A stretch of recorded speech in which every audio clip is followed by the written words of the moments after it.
Are you tired of feeling like you're just surviving, like you're just making it through your schedule, like giving everybody else your best while you and your family end up with just the scraps of your energy that are left over? Well, it's easy to feel like self-improvement is selfish, not possible, or you just don't have time for it. But the truth is, your growth ends up being the lid for you and your family's potential. When you raise your ceiling, you raise theirs too. Well, welcome to the Your Growth, Your Catalyst. It's a 4-part series on the Claim Your Day podcast. We're going to be exploring why excellence is actually easier than burnout, and how to build an unshakable self-trust through tiny, consistent wins. And this is actually going to benefit not just you, but your family and all those that you're in contact with. It's time to stop settling for fine or okay or just getting by. It's time to really see what's possible. Listen to the Your Growth, Your Catalyst series. If you want to stop letting your days slip away and start leading your life with intention and purpose to pursue your full potential, then you're in the right place, my friend. Welcome to the Claim Your Day podcast. I'm your host, Nick Mazie. Here, we stop just managing our demanding lives and begin to actively pursue our best lives, rooted in our values and purpose. Each week, we'll discuss practical strategies focused on becoming intentional with all that we do so we can live and lead well. Together, let's make today count. Hello, my friend, and welcome. Welcome to episode 73, the Claim Your Day podcast. Glad you're here and joining in. Hey, if you caught the very beginning of this episode, the little intro, then you'll know we're starting a new series. It's going to be a short series, just 4 episodes, calling it Your Catalyst, Your Growth, Your Catalyst. Because we have to know and fully accept that our growth, our individual growth, has far greater reaching impact than just ourselves. In this first episode, we're talking about how sometimes we can feel guilty about spending the time that we need to develop and grow ourselves when there's so many other demands. It's like it's taking time to go work out and exercise when there's things that you need to do for your family.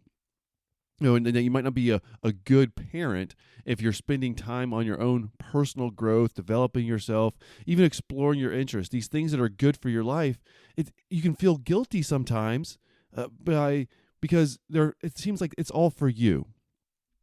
But that's not the case. So today we're actually going to flip that script a little bit, and we're going to talk about how your own personal growth, your personal growth, actually becomes the lid for your family's potential. And how by claiming your day, making the most of it for yourself so that you can be the best that you can be, actually empowers your children and your whole family to do the same. And I'm going to say that the benefits actually reach far outside your family as well.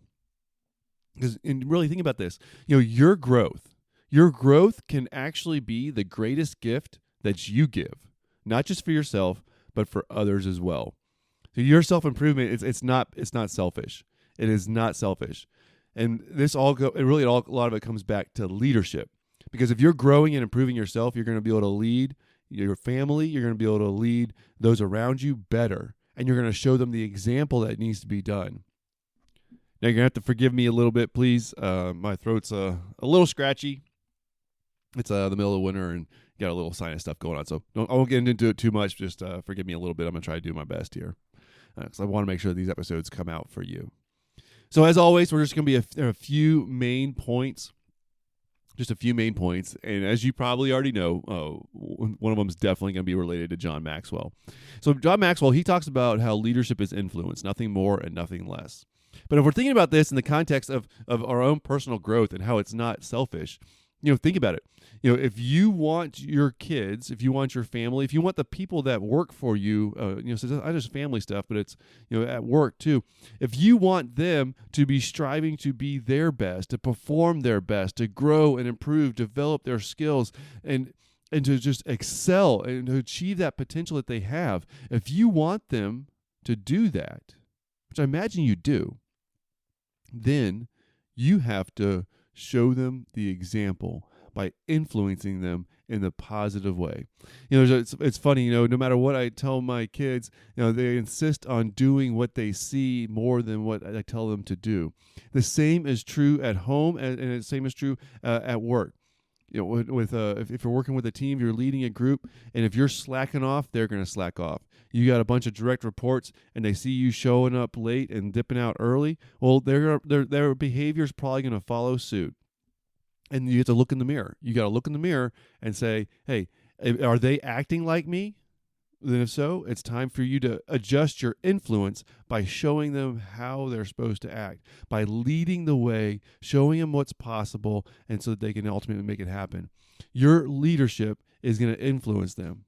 And as they say, leadership is spelled EXAMPLE, example. And the next point I have, so that's the first one, is the law of influence by John Maxwell. The second point, is really a lot of it's from Brendon Burchard. He talks about role modeling, and it goes into the same thing, and that saying that you're becoming a role model, by your behavior, by your actions, by your growth, by you choosing to grow and develop yourself personally. You are a role model. You're actually becoming a good one, if you ask me. So think about this. Think about picking one habit that you want to display, that you want your kids, your family, your direct reports. Pick one habit that you want them to have and let them see you practicing it intentionally this week. Think about that, how big that is. Whatever you're asking them to do. And it applies to home and work and in the community, at church. If you want people that you lead to do something, then determine how are you role modeling it? How are you showing them, not just with your words, but with your actions, your behavior, your attitude? Show them this. And that leads right into the third point. See, when you reach your potential, or reach for your potential, then you give the people that you lead permission to reach for theirs. That's why this is important. That's why we're just focusing on how your leadership is influencing them, how you're going to develop, you're going to be a role model, and you're going to show them the path to live out what you want them to live out. How you want them to lead is how you're showing them. And this is so important because the third point is that when you reach for that potential, it's not just doing it for yourself. It's not doing it just for yourself. No, not at all. It is far more reaching than that. And you're giving the permission to those that you lead to reach for their own potential. You know how powerful that is? How big that is? See, when you think about this, it's like basically if you're at work, and you're a manager or a supervisor, now you're moving from just managing, because that's when you just tell people what to do, to leading. And you're leading by example. You're showing them how to act, to conduct themselves, do their work, to reach their potential, to strive to improve, to pursue excellence. That's the shift from being a manager to a leader. Really, and beyond. Now, think about this. The same thing applies to the household as too. If you're just telling, people how to do stuff at home, but you're not showing them with your own behaviors, your actions. If you want them to pick up after themselves, but you're not picking up. You want them to help out, but you're not helping out. You want them to have a good attitude, but you have a poor attitude. That's being a manager. That's just telling them what to do. But the moment that you step over and lead by example, by showing them what to do with your own actions and attitudes, behaviors, using your influence to guide them toward reaching their potential, by role modeling what needs to happen, by picking that one habit and intentionally displaying it throughout the week. When you make that shift from just telling to showing, now you're being a leader in your household. Now you're not just, telling people what to do, you're showing them, and you're actually creating the legacy that you want through your behaviors, not just your words, but by your behaviors. That's how you're going to create the legacy that you want. That sounds awesome. It sounds like a whole lot of work. Yes, it does. But you know what? That work is worth it because, as John Maxwell also says, everything worthwhile is uphill all the way. This is going to be a whole lot of work, but it's going to be worth it. You can't just tell people what to do and expect them to really reach for their potential. Because that reaching for your potential, it's an inside job. You got to have that heart to want to go after it, and seeing the example of how to do it that you're going to show at home and at work, and you're going to show it in the community, in all the areas of life that are important to you. You show the example that you want people to follow. Oh, my friend, and the impact that you're going to have is going to be profound. It's going to be awesome, and it's going to help a lot of people. And it's going to start with you acknowledging and owning that your self-improvement is not selfish. It is not selfish. It's not just for you. It is really for your leadership to be caught by those that see it. Not just taught, but you're going to lead by example, and that leadership is caught, not taught. And that's going to be huge. And let me go ahead and tell you this. At the end of the day, you can feel good about it. You can feel good about leading by example a whole lot more than you can feel good about trying to manage by just telling people what to do.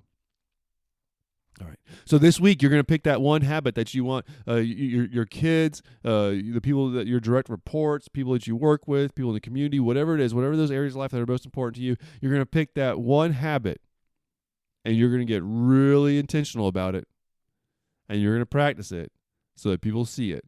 And it's going to have that impact because you're going to be leading by example. All right. Well, here's to you, my friend. Thank you for listening to the Claim Your Day podcast. I'm glad you're joining in on this. But hey, make sure you catch the rest of it. This is just a short series.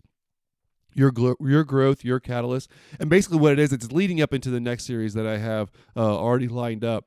But we want to highlight how important it is for you to just own your own personal growth. That is not just all about you. Give yourself permission to go after this. Your own personal growth is so important because it's gonna allow you to have the impact that you want, lead the life that you want, to make the most of it, live according to your values, lead your family. Everything.